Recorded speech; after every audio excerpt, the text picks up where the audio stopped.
భరత జాతి రత్నానికి భారతరత్న, బహుభాషా కోవిదుడు, ఆర్థిక సంస్కర్త, రాజనీతిజ్ఞుడు, అపర మేధావి, భారతదేశపు 9వ ప్రధానమంత్రి శ్రీ పివి నరసింహారావు గారికి భారతరత్న పురస్కారం ఇచ్చి భారతదేశ ప్రభుత్వం నేటికి తమను తాను గౌరవించుకుంది. తెలుగు తల్లి ముద్దు బిడ్డగా ఆయన హయాంలో దేశం ప్రగతి పథంలో నడిచింది. ఆర్థిక వ్యవస్థలలో విప్లవాత్మకమైన పునాది పడింది. ఆంధ్ర రాష్ట్రం ముఖ్యమంత్రిగా, భారత ప్రధానిగా ఆయన అందించిన సేవలు, సంస్కరణ నిర్ణయాలు, కార్యక్రమాలు చిరస్మరణీయం.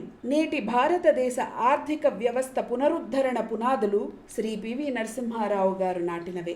ఎన్ని విమర్శలు తలెత్తినా మొక్కవోని ధైర్యంతో, విశ్వాసంతో ఆయన తెచ్చిన మార్పుల వలన ఈనాడు ప్రపంచంలోనే అతి పెద్ద ఆర్థిక వ్యవస్థలలో భారత్ 5వ స్థానంలో నిలబడింది.